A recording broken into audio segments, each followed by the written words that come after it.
Phone पर 3 तलाक, चिट्ठी लिखकर 3 तलाक, एसएमएस पर 3 तलाक। अब देश में ऐसे मामलों की बाढ़ सी आ गई है। मुस्लिम समाज की महिलाएं 3 तलाक के खिलाफ पहली बार खुलकर सामने आ रही हैं और all India Muslim personal law board अड़ा हुआ है कि 3 तलाक को खत्म नहीं किया जा सकता क्योंकि ये शरीयत के मुताबिक सही है। 3 तलाक का मामला सुप्रीम कोर्ट की संविधान पीठ के सामने विचाराधीन है, जिस पर मई के दूसरे हफ्ते में सुनवाई भी शुरू होनी है। सुप्रीम कोर्ट को ये तय करना है कि क्या 3 तलाक संविधान के खिलाफ है और क्या इससे महिलाओं की बराबरी के अधिकार का हनन होता है। सुप्रीम कोर्ट में केंद्र सरकार अपनी राय दे चुकी है कि 3 तलाक संविधान और इस्लाम दोनों के ही खिलाफ है। 3 तलाक चूंकि यूपी में बीजेपी की चुनावी घोषणा पत्र में भी था, लिहाजा 3 तलाक से पीड़ित महिलाएं अपनी फरियाद लेकर योगी सरकार के सामने भी गुहार लगा रही हैं और योगी सरकार 3 तलाक से पीड़ित महिलाओं की मदद की हामी भी भर रही है। लेकिन जो मुद्दा सरकार और सुप्रीम कोर्ट के सामने है, उस पर राजनीति भी खूब हो रही है। हालात संभालने के लिए आज प्रधानमंत्री मोदी को कहना पड़ा कि 3 तलाक के मुद्दे पर राजनीति नहीं होनी चाहिए। उन्होंने उम्मीद जताई कि मुस्लिम समाज से ही लोग आगे आएंगे और 3 तलाक के संकट से जूझ रही मुस्लिम महिलाओं के लिए रास्ता निकालेंगे। मोदी के इस बयान से पहले बीजेपी और संघ के नेता लगातार 3 तलाक के खिलाफ आवाज उठाते रहे हैं और एक दिन पहले ही यूपी सरकार के मंत्री स्वामी प्रसाद मौर्य ने 3 तलाक पर बेहद आपत्तिजनक बयान दे डाला। अब स्वामी प्रसाद मौर्य के बयान और मोदी की नसीहत को ही मुद्दा बनाकर 3 तलाक पर राजनीति शुरू हो गई।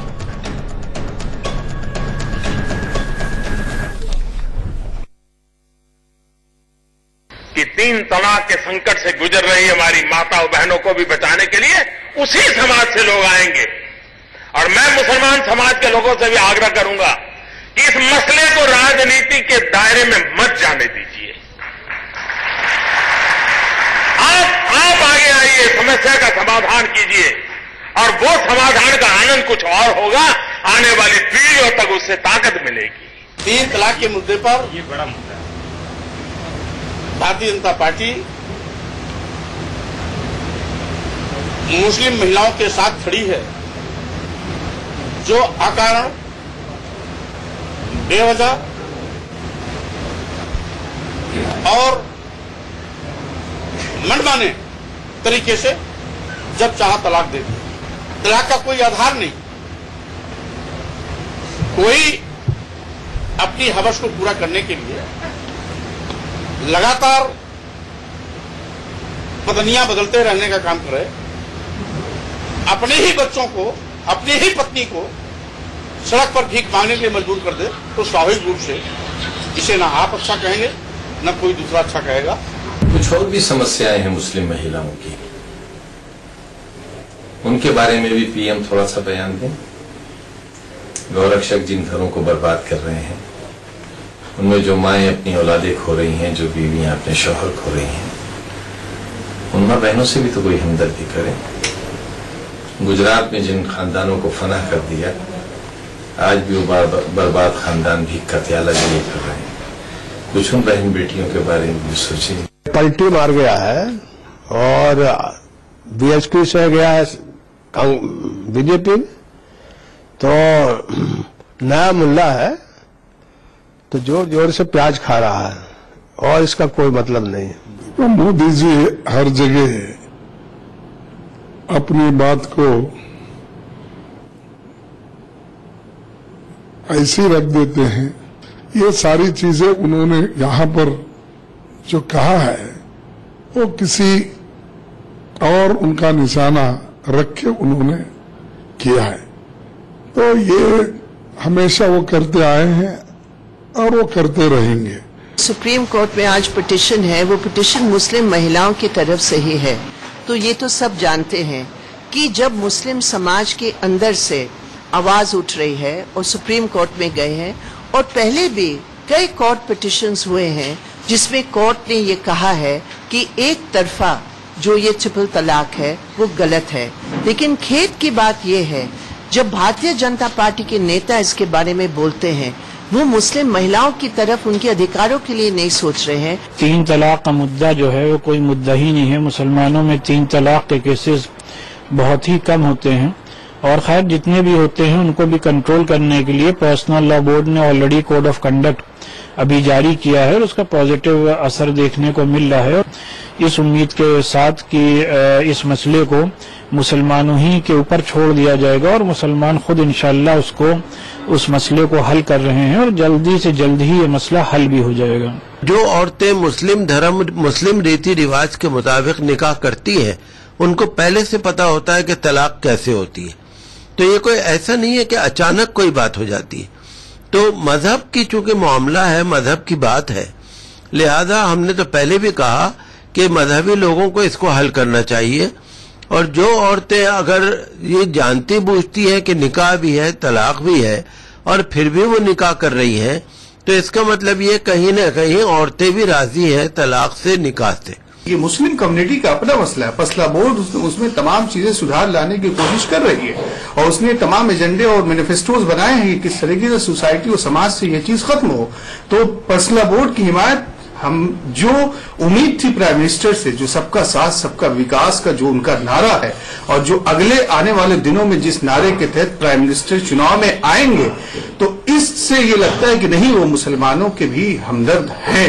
हमारे मजहब में ये है कि जो लोग अल्लाह ताला फरमा रहे हैं, अगर आप लोग अपनी मर्जी से चाहते हैं तो 4 बीवियां कर सकते हैं, लेकिन जब आप इंसाफ कर सको सबके साथ। आज लोगों ने उसका बहुत बड़ा मजाक बना के रखा हुआ है मुसलमानों ने, और अपने फायदे और अपने नजरियात बदल लिए हैं और अपनी मर्जी और अपनी खुशी के लिए कर रहे हैं, और उस खुशी में दूसरों का बहुत प्रॉब्लम हो रही है लेडीजों को। आजकल इंस्टेंट नूडल्स का जमाना है, लेकिन वो बनाने में भी 2 से 3 मिनट का वक्त लगता है। सोचिए व्हाट्सएप पर या एसएमएस पर तलाक तलाक तलाक टाइप करने में कितना वक्त लगता है। 20 सेकंड, 30 सेकंड, और एक मुस्लिम महिला की जिंदगी तबाह। शायद यही वजह है कि प्रधानमंत्री को बोलना पड़ा कि राजनीति नहीं होनी चाहिए, मुस्लिम समाज खुद आगे आए। और यही है हमारे आज बड़ी बहस का विषय। हमारे साथ एक बड़ा पैनल जुड़ रहा है। हमारे साथ मौलाना अंसार रजा साहब जुड़ रहे हैं, प्रेसिडेंट गरीब नवाज फाउंडेशन है। हमारे साथ मुफ्ती अयाज अरशद काजमी साहब जुड़ रहे हैं, मुस्लिम पर्सन लॉ बोर्ड का पक्ष रखेंगे। राजीव त्यागी, प्रवक्ता कांग्रेस, प्रेम शुक्ला जी बीजेपी के नेता, साफिया अख्तर जुड़ रही हैं हमारे साथ, ये मेंबर हैं भारतीय मुस्लिम महिला आंदोलन, ये हमारे साथ भोपाल से जुड़ रही हैं। यास्मीन सुल्ताना जी हमारे साथ सोशल एक्टिविस्ट नोएडा स्टूडियो में जुड़ रही हैं, और यूसुफ अंसारी साहब हैं जो कि इस्लामिक स्कॉलर हैं और एक वरिष्ठ पत्रकार हैं, वो भी हमारे साथ जुड़ रहे हैं। सबसे पहले मुफ्ती अरशद काजमी साहब, आपसे ये सवाल कि प्रधानमंत्री ने ये कहा कि इस पर राजनीति नहीं होनी चाहिए, मुस्लिम समाज को आगे आना चाहिए। क्या आप में हिम्मत है कि जो तमाम हमारी मुस्लिम बहनें जो हैं ये प्रोग्राम देख रही होंगी, लाखों करोड़ों की तादाद में हैं, वो आपसे कोई उम्मीद भी रखें, या फिर आपके ऊपर मर्दवादी सोच ही हावी रहेगी जैसा कि आप पर आरोप लगते आए? यकीनन हमारी औरतें क्या सोचती हैं उसका मुजाहरा, उसकी मिसाल उन्होंने जो है 5 करोड़ सिग्नेचर के जरिए से मुस्लिम पर्सनल लॉ के दफ्तर में जमा कर दिया है, और वो क्या सोचती हैं वो सबके सामने है, और हम लोगों ने इसको लॉ कमीशन के सामने भी पेश कर दिया है। जहां तक प्राइम मिनिस्टर का बयान है, प्राइम मिनिस्टर जी अगर इस पर खुद राजनीति न करते तो वो यूपी में जो है इलेक्शन के जमाने में क्यों इस तरह का बयान देते। इलेक्शन के जमाने में भी उन्होंने तलाक का इशू उठाया, और इस तरह से डिवोर्सी महिलाओं की आड़ में जो है उन्होंने सियासी रोटी सेकने की कोशिश की। और खासतौर से अभी जो दूसरा बयान मोरिया का आया है, ये खास के प्रधानमंत्री हैं, मुस्लिम महिलाएं इस देश की नागरिक हैं, अगर उनके लिए आप आवाज नहीं उठाते हैं, वो प्रताड़ित रहती हैं, तो प्रधानमंत्री को इंटरवीन करना होगा। क्या गलत किया? प्रधानमंत्री सबके मंत्री हैं, सबके प्रधानमंत्री हैं, और उनको उठाना चाहिए। लेकिन बहुत अच्छा होता कि इस देश में ये देखना चाहिए था कि कौन सी महिलाएं कितनी पीड़ित है, ये देखना चाहिए था कि वृंदावन में कितनी महिलाएं पीड़ित हैं, ये देखना चाहिए था कि देवदासी के नाम पर कितनी महिलाएं पीड़ित हैं। इन सब आंकड़ों को, इन सब चीजों को अलग करके और सीधे आंख बंद करके कि मुस्लिम फैमिली में हर घर में तलाक ही होता है। आप 2011 का आंकड़ा देख लीजिए, जिसमें 1 के मुकाबले में 8 महिलाएं, अगर 1 मुस्लिम महिला विक्टिम है तो 8 नॉन मुस्लिम महिलाएं विक्टिम है।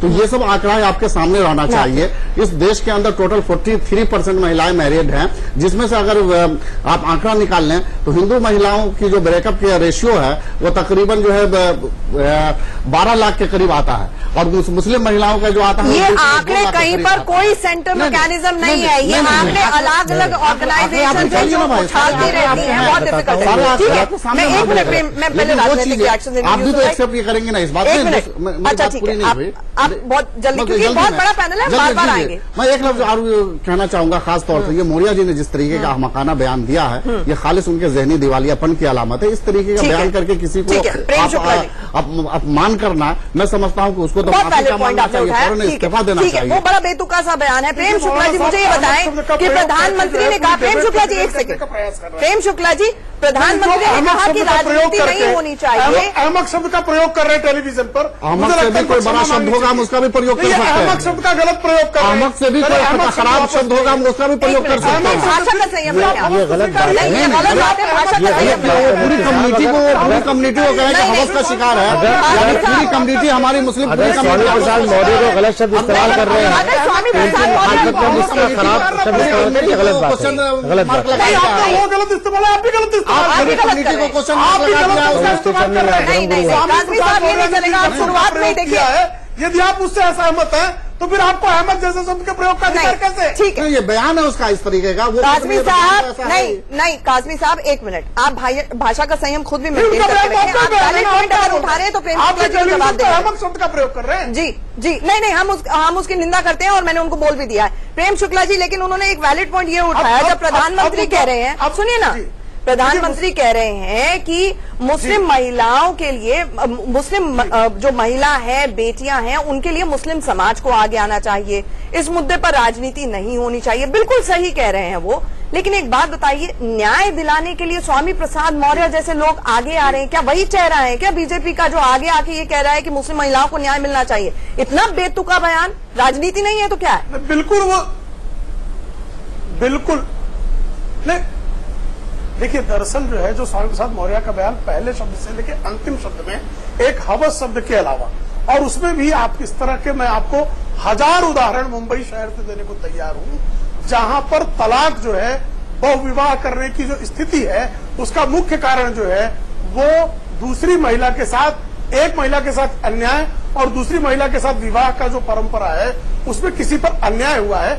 अब उसके लिए शब्दावली का जो प्रयोग है वो आपत्तिजनक हो सकती है, और मुझे लगता है किसी हो सकती है नहीं प्रेम शुक्ला जी, आपत्तिजनक शब्द का प्रयोग प्रेम शुक्ला जी हो सकती है नहीं, या तो सही बात होती है या गलत होती है, बीच में मझधार में ना रखिए। मैं कह रहा हूँ ना आपको, नहीं, बहुत स्पष्ट है। देखिए कुछ लोग, कुछ ऐसे मामले हैं जिनका मैं आदरणीय मौलानाओं को जो है लिस्ट भेज सकता हूँ, मामला भेज सकता हूँ, जिसमें तलाक का एक कारण हवस है और दूसरी महिला। आप स्वामी प्रसाद मौर्य के बयान को गलत बोलेंगे और उसी को कहेंगे कि मैं फैक्ट से जस्टिफाई कर रहा हूँ, तो मतलब आप बयान को सेकंड कर रहे हैं, कंडेम नहीं कर रहे हैं। नहीं, मैं उदाहरण, मैं कृपा नहीं, मैं बिल्कुल नहीं कंडेम नहीं कर रहा हूँ, मैं बिल्कुल आपको स्पष्ट कर रहा हूँ, कुछ मामला ऐसे हैं लेकिन सारे मामला नहीं है। तो यदि अगर किसी मामले में कहीं अपराधी कोई हत्यारा हो, उसको हत्यारा कहना अपराध नहीं है, लेकिन सारे हत्यारे हैं ये कह देना अपराध है, तो मैं इसको जो है स्वीकारता हूं। सारे मामले जो हैं सिर्फ हवस के कारण नहीं है, लेकिन कुछ मामले हवस के कारण भी हैं, इसको स्वीकारने में किसी को। मुझे ये बताएं, स्वामी प्रसाद मौर्य को ये बयान देने की क्या जरूरत है जब प्रधानमंत्री कह रहे हैं कि राजनीति नहीं होनी चाहिए? मौलानाओं के शब्द भी आपत्तिजनक है।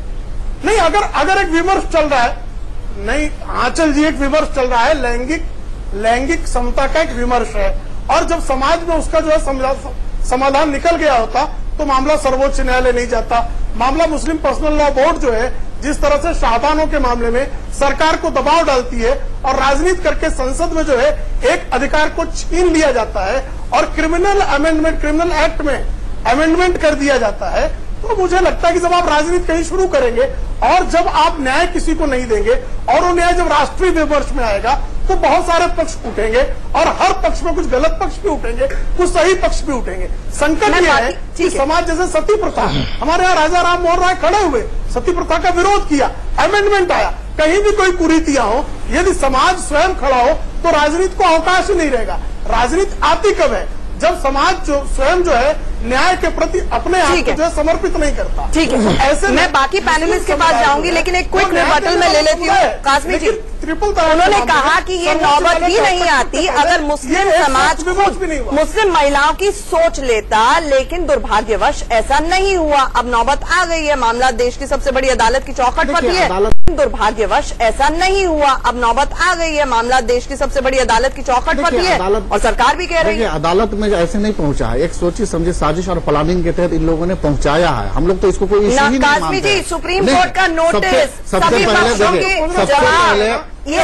सारा बानो का केस गया था। सबसे पहले सारा बानो का कोर्ट सुप्रीम कोर्ट में गया। उसके फौरन बाद लॉ मिनिस्ट्री जो लेटर लिखते हैं किसको, लॉ कमीशन को, कि भाई जो भी है क्या कहते हैं सिविल कोर्ट में रुकावटें आ रही, रुकावटों को दूर किया जाए। ये क्या ये पॉलिटिक्स नहीं थी? लॉ कमीशन को आखिर उसने क्यों लेटर लिखा? लॉ मिनिस्टर ने आपके जब सारा बानो का मामला सुप्रीम कोर्ट में गया तो आपके लॉ मिनिस्ट्री की हरकत में आ गई। लॉ मिनिस्ट्री ने फौरन लेटर लिखा लॉ कमीशन को, और लॉ कमीशन को लेटर लिख करके जो है कॉमन सिविल कोड लागू करने की बात की। जब देखा कि पूरा मुस्लिम समुदाय कॉमन सिविल कोड पर एक प्लेटफॉर्म पर आ गया तो फिर वो बैकफुट पर आ गया। जब मुस्लिम सारा समुदाय एक प्लेटफॉर्म पे आ गया तो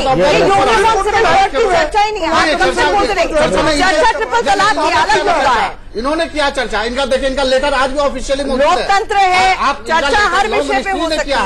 देखिए इनका संकल्प ये है ना कि महिलाओं की संवेदना के प्रति जो है आप लेटर निकाल लीजिए और देख लीजिए। आप उसको क्यों रेफर कर रहे हैं? आज चर्चा का विषय नहीं है। पॉलिटिक्स यहाँ पर हो रही है। अगर पॉलिटिक्स नहीं होते तो आपके प्राइम मिनिस्टर क्यों बयान देते चुनावी सभा में? प्राइम मिनिस्टर का बयान देना खुद इस बात की अलामत है कि आप इसकी आगे पॉलिटिक्स कर रहे हैं। क्यों नहीं बयान देंगे? तो आप कौन कर रहे हैं इस बात पर?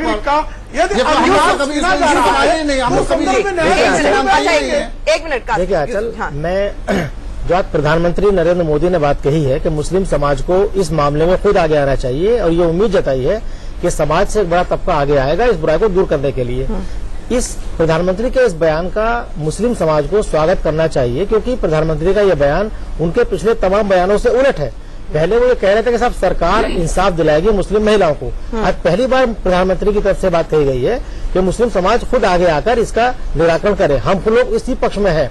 जब प्रधानमंत्री ने ये बात कह दी है कि मुस्लिम समाज से लोग आगे आएंगे, उन्हें उम्मीद है और इसका निराकरण निकलेगा, तो फिर प्रेम शुक्ला जैसे लोगों को इस मामले पे अपनी आवाज कम करनी चाहिए। हम लोग काफी हैं इस समाज की आवाज को उठाने के लिए और उसको अंजाम तक पहुंचाने के लिए। आप कह रहे हैं आप काफी है, लेकिन सबको सुल्ताना जी एक सारों को लाने दीजिए चर्चा में। सुल्ताना जी, क्या भरोसा है? पीएम ने कहा मुस्लिम समाज को आगे आना चाहिए, आपको लगता है मुस्लिम समाज आगे आएगा?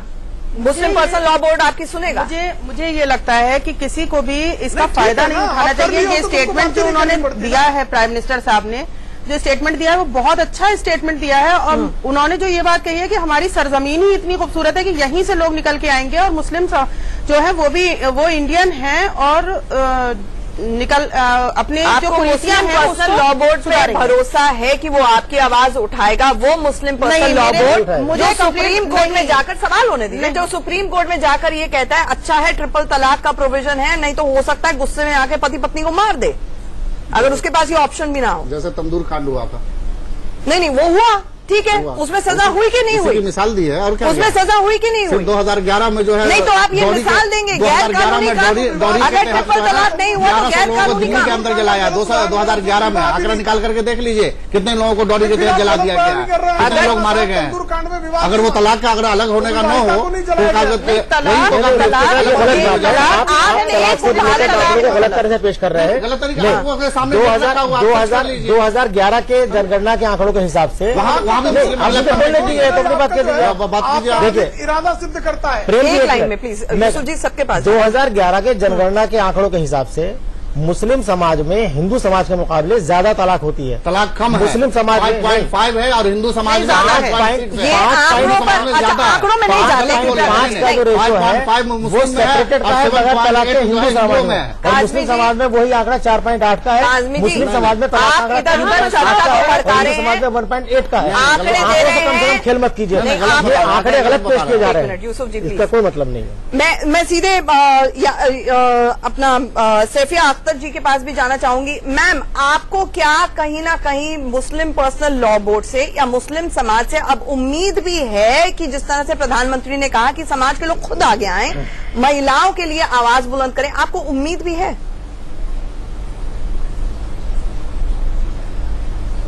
नहीं, देखिए हमें मुस्लिम पर्सनल लॉ बोर्ड से बिल्कुल उम्मीद नहीं है। उसकी वजह यह है कि जैसा अभी एजाज साहब ने कहा कि मुस्लिम पर्सनल लॉ बोर्ड ने इतने सिग्नेचर करवाए हैं, मतलब उनका कहना यह है कि 3 या 4 करोड़ हमने मुसलमानों के सिग्नेचर करवाए हैं इसके ऊपर कि ये इस तरह की तलाक जो है वो सही है। जबकि इनके उसमें फॉर्मेट में कहीं ये नहीं लिखा हुआ था कि इस तरह की तलाक होना चाहिए या नहीं होना चाहिए। क्या आपने ये सवाल पूछा था औरतों से, या आपने ये सवाल पूछा था मुस्लिम समुदाय से कि इस तरह की तलाक होना चाहिए या नहीं होना चाहिए? तो हमारा मुस्लिम पर्सनल लॉ बोर्ड तो बिल्कुल भी औरतों की हिमायत में बात नहीं कर रहा। उसका कहना यह है कि हमने कोड ऑफ कंडक्ट के जरिए हम लोगों को समझाएंगे, लेकिन उस समझाने के साथ साथ वो ये वाली बात भी कहेंगे कि इस तरह अगर 3 बार तलाक कह दी जाती है तो तलाक हो जाएगी। तो फिर क्या मतलब है? लोग तो उसी तरह से तलाक देते रहेंगे ना। और अभी जैसा हमारा खालिद रशीदी साहब ये कह रहे थे कि बहुत कम तादाद है ऐसी औरतों की जिनको 3 बार कह के तलाक दे दी जाती है। रजा साहब उन्होंने आके अभी कभी हकीकत नहीं देखी है। रजा साहब आपने सुना उन्होंने क्या कहा? मुझे ये बताइए, मुस्लिम महिलाएं ये खुद सिग्नेचर करके कह रही है हमें ट्रिपल तलाक दो, ऐसा मुमकिन है? ये एक समाज में अगर कुरीति चली आ रही है, आप मानते हैं कुरीति है, तो उसके लिए आप क्यों नहीं कदम उठाते? सबसे पहली बात तो डिबेट आप कर रहे हैं कि प्राइम मिनिस्टर ने सही कहा या गलत कहा। नहीं, ये डिबेट का विषय नहीं है। अच्छा। मुस्लिम समाज खुद आगे आएगा क्या? मैं वही कह रहा हूँ। मैं वही बात, मेरे कहने का मतलब है जब मुस्लिम समाज को ही आगे आना है। मैं एक बात कहना चाहता हूँ, और बहुत संजीदगी से, चूंकि 20 मिनट से हम सबकी गुफ्तगू को सुन रहे हैं। प्राइम मिनिस्टर ने कर्नाटक में आज ये कहा कि मुस्लिम समाज को आगे आना चाहिए अपना मसला हल करने के लिए, और मुझे उम्मीद है कि ये हल कर ले जाएंगे। राजनीति नहीं होनी चाहिए। मैं सलाम करता हूं प्राइम मिनिस्टर साहब के इस बयान का, मैं स्वागत करता हूं अगर उनकी नीयत साफ है तो। 1 मिनट, अब उसमें 2 काम पीएम साहब को करना चाहिए। एक तो जो सुप्रीम कोर्ट में एफिडेविट सरकार की तरफ से गया है उसे उनको रिटर्न कर लेना चाहिए। रिटर्न क्यों करेंगे? सुप्रीम कोर्ट ने जवाब मांगा, उन्होंने जवाब दिया। या तो आप बुलवाइए मत मुझे। नहीं, रजा साहब ये नहीं है, आपको काउंटर क्वेश्चन करना पड़ेगा। Supreme court show cause notice कर रहा है सरकार को कि आप जवाब दें, तो पीएम क्या विड्रॉ कर लेंगे? अजीब और बड़ी बात कर रहे हैं। चलिए मान लीजिए हम ठीक करेंगे। कमाल है, आप चलिए मत बोल लीजिए। अरे उसको काउंटर करना पड़ेगा ना रजा साहब, नहीं काउंटर करना पड़ेगा। आप ऐसे नहीं कर सकते हैं कि मतलब अड़ जाए एक विषय के ऊपर। एक तो पीएम विड्रॉ नहीं कर सकते। आगे बोलिए। तो 20 मिनट से बर्दाश्त कर रहे थे, 23 मिनट से मतलब आप सबको लोगों को बर्दाश्त कर रहे हैं। देख बिल्कुल बर्दाश्त कर रहे हैं, हम बर्दाश्त कर रहे हैं। जवाब नहीं कर सकते हैं। दूसरा सुन लीजिए, 1 मिनट, मुझे मालूम है बहुत पढ़े लिखे लोग बैठे हैं आज, सुन लीजिए। दूसरा, प्राइम मिनिस्टर ने उत्तर प्रदेश के चुनाव में ये कहा कि 3 तलाक से निजात सरकार दिलवाएगी। आखिर जब चुनाव हो गया उत्तर प्रदेश का, प्राइम मिनिस्टर का बयान क्यों बदला? देश का प्रधानमंत्री है, मर्द है, एक जबान बोलना चाहिए। बोल गया तो बोल गया, जो होना था वो हो गया। आखिर कर्नाटक में चूंकि वहां पढ़े लिखे लोग हैं वहां, इसलिए उन्होंने वहां बयान दिया। यूपी के लोगों को क्या बोलते हैं, आपके फाइनेंस मिनिस्टर ने कहा जाहिल लोग रहते हैं, उसी हिसाब से बयान उन्होंने यूपी में दिया। मायावती जी के साथ जाते हैं। अरे छोड़िए ना मायावती को, यहाँ बात मायावती की नहीं हो रही है, यहाँ बात मायावती की, बात प्राइम मिनिस्टर की हो रही है। और पर्सनल टॉक नहीं, पर्सनल बात नहीं। हम बिल्कुल सियासत अपनी, हम सियासत नहीं कर रहे हैं, सियासत आप लोग कर रहे हैं। एक तरफ स्वामी प्रसाद मौर्य और आप उसको हवस ठहरा रहे हैं। आपके खिलाफ भी केस होना चाहिए, तो आपने क्राइम केस होना चाहिए। और सुन लीजिए, स्वामी प्रसाद मौर्य के खिलाफ भी एक तरफ प्राइम मिनिस्टर कह रहे हैं सवाल के बात करो। मुस्लिम पर्सनल लॉ बोर्ड का मुस्लिम पर्सनल लॉ बोर्ड को रखिए, अपनी बात कर रहे हैं। आप तो ये बताइए मुझे, सुनिए, कि क्या स्वामी प्रसाद मौर्य के बारे में योगी फैसला करेंगे? बता तो दे, आप मुस्लिम पर्सनल लॉ बोर्ड के व्यू से सहमत है या असहमत है? कौन से व्यू से? बहुत छोटा सा सवाल है। क्या कहा है आप मुस्लिम पर्सनल लॉ बोर्ड ने जो एफिडेविट क्या दिया है उससे सहमत है या असहमत? कौन से बयान से? वो कह रहा है कि 3 तलाक यदि नहीं होगा तो हत्याएं बढ़ जाएंगी। बिल्कुल ठीक कह रहा पर्सनल लॉ बोर्ड। ठीक है रजा साहब, आपने बता दिया। रजा साहब आपने जवाब दे दिया। अब आप ठंडा पानी पीजिए, हमें एक छोटे से ब्रेक के लिए यहाँ पर रुकना होगा। बड़ी बहस जारी है और काफी गर्मा गर्म यहाँ पर चर्चा हो रही है। एक छोटा सा ब्रेक, चल रहा है।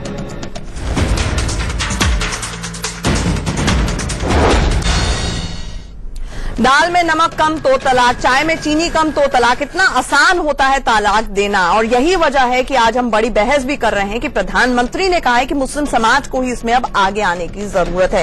राजीव त्यागी जी, माफ कीजिएगा, मैं आपके पास पहले नहीं आपको चर्चा में शामिल कर पाई। मुझे ये बताएं कि आपका इस पूरे मुद्दे पर स्टैंड क्या है? शाहबानो का केस था, हिंदू लॉ को आपने कोडिफाई किया। अगर उसी वक्त मुस्लिम लॉ भी कोडिफाई कर दिया होता तो शायद आज इतनी समस्या ही नहीं होती। तो मुस्लिम महिलाओं के तो गुनहगार कहीं ना कहीं आप भी हुए।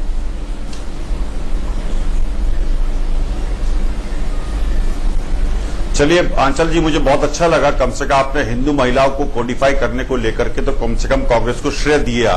और हमने उस टाइम 1955 में कार्य किया था जब उस वक्त जनसंघ और निश्चित रूप से आरएसएस के लोग प्लीज कंप्लीट कर दूं, प्लीज, मैं बहुत देर से बोल रहा हूं, कंप्लीट कर दूं। और उन्होंने बाबा साहब अम्बेडकर के और कांग्रेस के पुतले फूकने का काम किया था। हमने हिंदू महिलाओं को अधिकार देने का कार्य किया था। निश्चित रूप से सामानों के मामले में हमें और बेहतर कर सकते थे, लेकिन आज हमारा स्पष्ट रुख है बिल्कुल कि हिंदू देश में हिंदू नारियों को और मुस्लिम नारियों को सभी को बराबर के अधिकार मिलने चाहिए, इसमें कहीं कोई संशय नहीं है। और ये जब एसएमएस नहीं थे, जब मोबाइल नहीं थे, जब चिट्ठियां नहीं थी, तब ट्रिपल तलाक सिंगल सिटिंग में कैसे हुआ करते थे। तो निश्चित रूप से ट्रिपल तलाक सिंगल सिटिंग कानून सम्मत भी नहीं है और कुरान सम्मत भी नहीं है।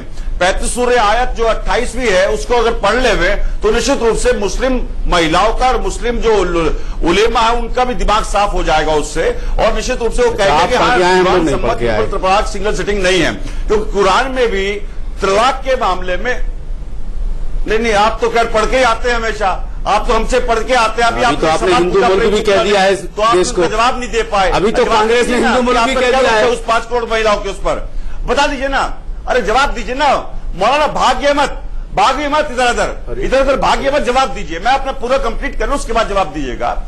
दूसरी बात हम कहना चाहते हैं आंचल जी, बहुत स्पष्ट कहना चाहते हैं, इसमें राजनीति नहीं होनी चाहिए। ना तो भारतीय जनता पार्टी, ना कांग्रेस पार्टी, ना यहाँ बैठे हुए उलेमा, ना कोई और हिंदू नेता इस पे कोई डिसीजन नहीं ले सकता, क्योंकि ये सुप्रीम कोर्ट डिसीजन लेंगे। लेकिन राजनीति कर कौन रहा है? क्योंकि योगी जी का बयान आ गया, इसलिए मोदी जी को याद आया कि कहीं ना कहीं इसमें राजनीति नहीं होनी चाहिए। क्योंकि योगी जी को जिस तरह से समर्थन मिल रहा है टेलीविजन चैनल से पिछले 1.5 महीने से, उससे कुछ लोग भारतीय जनता पार्टी डिबेट अलग जगह लेके जा रहे हैं। कुछ लोग चिंतित तो है कि योगी जी कहीं आगे कैसे निकल गए।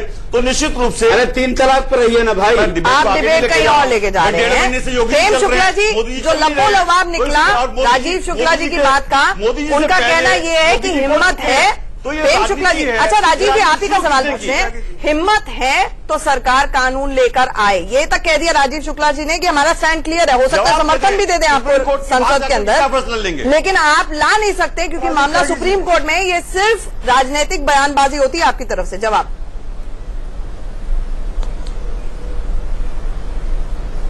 नहीं, 2 चीजें। तो राजीव त्यागी जी ने कहा कि Hindu code bill pay RSS ने और जनसंघ ने पुतले फूके थे। इनको जानकारी नहीं कि डॉक्टर राजेंद्र प्रसाद तत्कालीन राष्ट्रपति थे, उन्होंने विरोध किया था।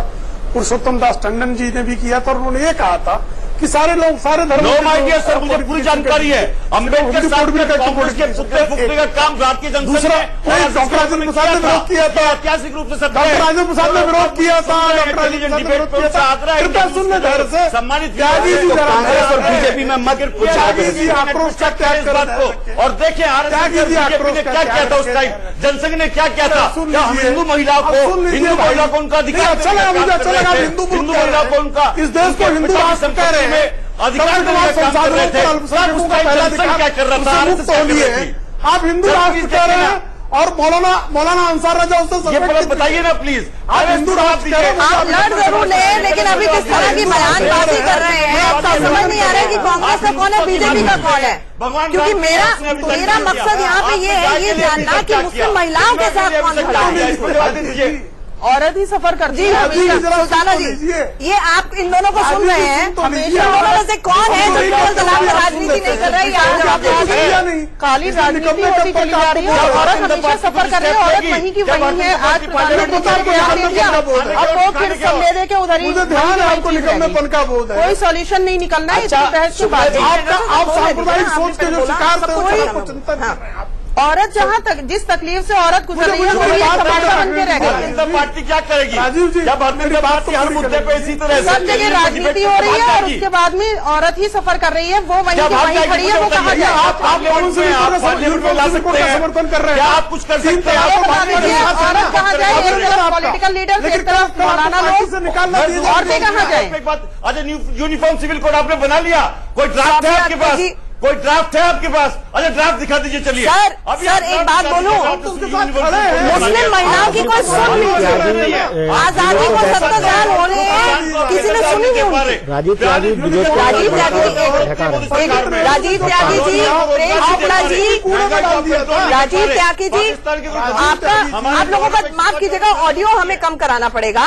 मुस्लिम महिलाओं की अभी तक इतने आजादी के बाद से मुस्लिम महिलाएं आजाद नहीं हैं, उनकी कोई सुन नहीं रहा है। आप लोग थोड़ा तो सुन लीजिए ना, आप अपनी बातें बोल रही हैं, उसी तकलीफ से गुजर रही हैं। और साफिया अख्तर जी, एक मैं आपने यहाँ पर कुछ कहना चाह रही हैं, आप पहले अपनी बात रखें फिर सवाल पूछती हूँ जी।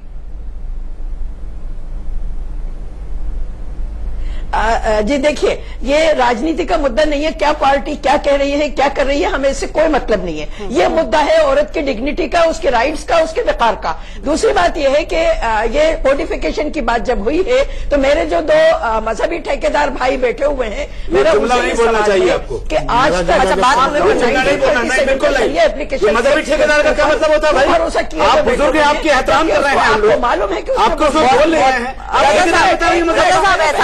पूरी बात सुनिए। हम क्यों सुनेंगे आपको भाई? आप सुनते नहीं, हम क्यों सुनेंगे आपको?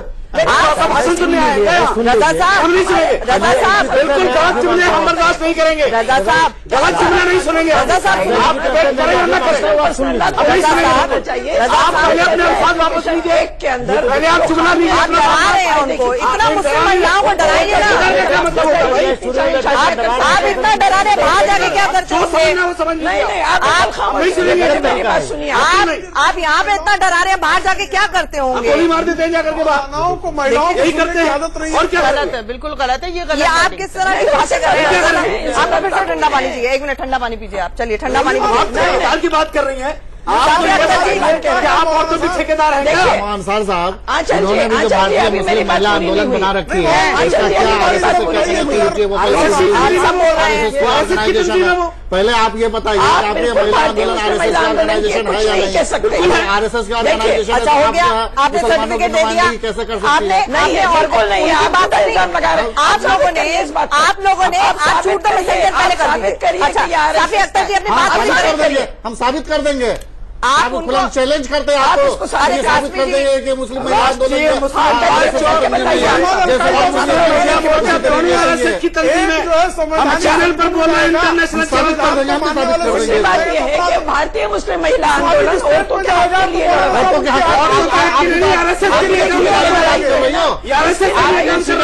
के लिए आप सारे एक समय बोलेंगे, एक समय बोलेंगे। बड़े शर्म की बात है, ये बहुत गलत तरीका है, एक बहुत गलत तरीका है। यूसुफ जी, इस तरह करना चाहिए कि हम क्या बोल रहे हैं?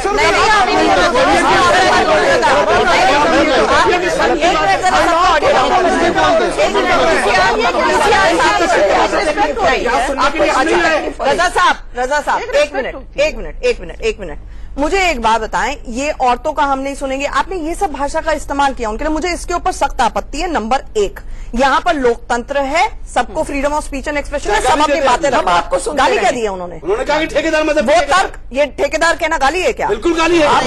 गाली है। उन्होंने आपके बिहेवियर पर टिप्पणी की है, आपको जवाब देना चाहिए। नहीं, उन्होंने अगर एक सवाल उठाया, आपको उसका सभ्य तरीके से जवाब देना चाहिए। नंबर 1, सवाल पूछा, आपने ये बोला, आपने धमकाने के लहजे में बोला हम सुनने के लिए नहीं बैठे, हम नहीं सुनेंगे। कब हमने बोला हम जाके बाहर मार देंगे। नहीं, कब बोला मैंने? रजा साहब आपने बोला बाहर जाके गोली मारते हैं। आप कृपया करिए, आप धमका रहे हो, आप धमका रहे हो, बाहर क्या करते हो? गलत तरीका, आप खुद अपनी भाषा को।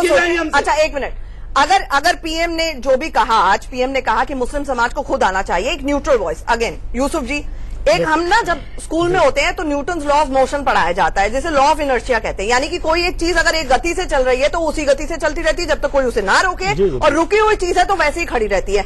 यहाँ पर मुस्लिम महिलाएं ट्रिपल तलाक से प्रताड़ित रही हैं, वहीं की वहीं खड़ी हुई है, किसी ने उनकी सुनी नहीं। अगर एक्सटर्नल पुश सरकार या सुप्रीम कोर्ट से नहीं मिले तो आपको लगता है ये मुस्लिम समाज के पैरोकार अगर बन रहे हैं, ये कुछ कर पाएंगे? देखिए आंचल, बहुत जिम्मेदारी के साथ मैं ये बात कहता हूं कि all India Muslim personal law board जो अभी, देखिए आंचल, बहुत जिम्मेदारी के साथ मैं ये बात कहता हूं कि all India Muslim personal law board जो अभी मुसलमानों की रहनुमाई कर रहा है और सुप्रीम कोर्ट में एक पक्षकार है, सारा बानोवाले केस में भी है और उस केस में भी है जिसमें सुप्रीम कोर्ट ने सुमोटो एक्शन लेते हुए एक बात कही थी कि भाई इनको हम जज करेंगे कि वो संविधान के पैरामीटर पे सही उतरते हैं कि नहीं उतरते हैं। उन दोनों में पक्षकार है।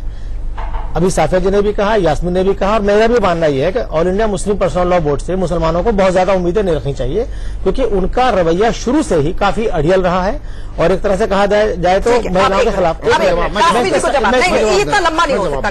देखिए, all India Muslim personal law board कभी ये नहीं दावा करता कि हम जो सारे मुसलमानों को लेके चलते हैं या सारे मुसलमानों पर आप सिर्फ मेन को साथ लेके चलते हैं। आप अपना नाम बदल लीजिए, all India Muslim personal law board नहीं, all India Muslim men personal law board. वो वुमेन पर्सनल लॉ तो बना ही रखा है उन्होंने, वो इसलिए जब हम ये कह रहे हैं कि हम किसी के ऊपर कोई अपना फैसला नहीं थोपते, जिसको मानना पर्सनल लॉ को माने, जिसको न मानना अपना आजाद है। हजारों मसले ऐसे जिसमें ये लोग पर्सनल लॉ को नहीं मानते। ये साफिया अख्तर खुद इस्लाम के बहुत सारे कानून को नहीं मानती है। हम कब इसके घर के थोपने के लिए कि आप जो मुस्लिम पर्सनल लॉ को मानो, किसको कहा गया? नहीं, कभी किसी के ऊपर कुछ नहीं थोपा गया। हमेशा मुस्लिम पर्सनल लॉ का अपना एक स्टैंड है जो सुप्रीम कोर्ट में गया है। सुप्रीम कोर्ट में जो है ये बीएमए वाले भी जाकर के इंटरवीन कर सकते हैं। यूसुफ अंसारी भी चाहे तो अपना पक्ष रख करके पक्षकार बन सकते हैं, कोई भी चाहे पक्ष। ये सेकुलर मुल्क है, ये एक वो एनजीओ है, एनजीओ के तौर पर वो गए हैं अपना, हम भी जा सकते हैं, आप भी जा सकते हैं, पक्षकार बन सकते हैं। फिर आप ये कैसे कह सकते हैं कि मुसलमानों को नहीं भरोसा करना चाहिए?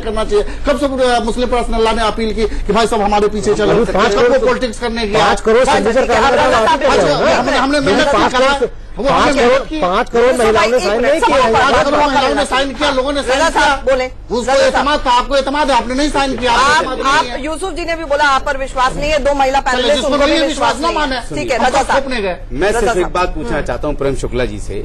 माननीय प्रधानमंत्री जी ने बहुत अच्छी बात कही है कि इन लोगों को फैसला कर लेना चाहिए।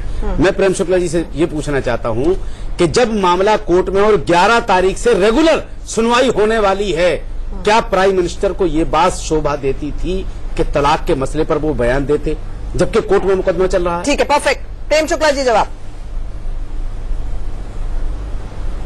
सुप्रीम देखिए, इस संदर्भ में जो लैंगिक विषमता को दूर करने के संदर्भ में, नागरिकों के अधिकारों को वंचित करने वालों के संदर्भ में बयान देना प्रधानमंत्री का संवैधानिक अधिकार है। इससे उस मामले पे सर्वोच्च न्यायालय में कोई असर यही बयान उत्तर प्रदेश के चुनाव से पहले क्यों नहीं दिया उन्होंने? स्वयं जो है इस मामले में सरकार को नोटिस इशू कर देगा। ये कृपया कॉन्स्टिट्यूशनल स्थिति दाखिल कर देंगे। उसके पहले भी दिया है, बयान दिया आपको याद नहीं किया। मैं प्राइम मिनिस्टर ने जो बयान दिया है वही बयान में सुप्रीम कोर्ट में भी देंगे। बोर्ड का बहुत रहनुमाई नहीं, सुप्रीम कोर्ट में भी अपने बयान शामिल करेंगे। पर्सनल लॉ बोर्ड ने संविधान की प्रतियां 1986 में जलाई। तो जो लोग इस देश में संविधान की प्रतियां जलाते हैं, कभी नहीं जलाया, कभी ऐसा नहीं किया। आप ये गलत बोल रहे हैं। हम तो सिर्फ इतना जानना चाह रहे हैं कि प्रधानमंत्री अगर ये चाहते हैं कि मुसलमान खुद इस मसले को हल करें, तो क्या यही बात वो सुप्रीम कोर्ट में कह सकते हैं? अगर पर्सनल लॉ बोर्ड ने संविधान की कापियां जलाई तो मैं मुसलमान होने की हैसियत से कह रहा हूँ, डिटेल करते फिर कहते मौका नहीं मिलता है, ये गलत बात है। नहीं करता क्या? प्रेम शुक्ला जी, पॉइंटेड क्वेश्चन है, सुप्रीम कोर्ट में क्या प्रधानमंत्री केंद्र सरकार ये कहेगी कि मुस्लिम समाज को ही निपटाने दो, हम अपना हलफनामा वापस लेते हैं? जवाब बिल्कुल सही। नहीं, उसमें हम हलफनामा दे चुके हैं, बहुत स्पष्ट है। सरकार ने अपना आप शामिल कर हाल ही में सुप्रीम कोर्ट में आप ही कह रहे हैं संवैधानिक पद पर बैठे आप एडिशनल सबमिशन दे सकते हैं, उसमें कोई सरकार की जुबान नहीं रोक रहा है, अटॉर्नी जनरल को कोई रोकेगा नहीं। एक बात और आंचल, अब बिल्कुल वक्त खत्म हो गया मेरे पास, चर्चा के लिए इतना ही वक्त था। आप सब लोग हमारे साथ जुड़े, आपका बहुत बहुत शुक्रिया। यहाँ पर सवाल यही है कि आखिरकार मुस्लिम महिलाएं अब पूछ रही हैं कि हमें ट्रिपल तलाक से तलाक कब मिलेगा। बड़ी बहस में आप सब हमारे साथ जुड़े, बहुत बहुत शुक्रिया। बने रहिए।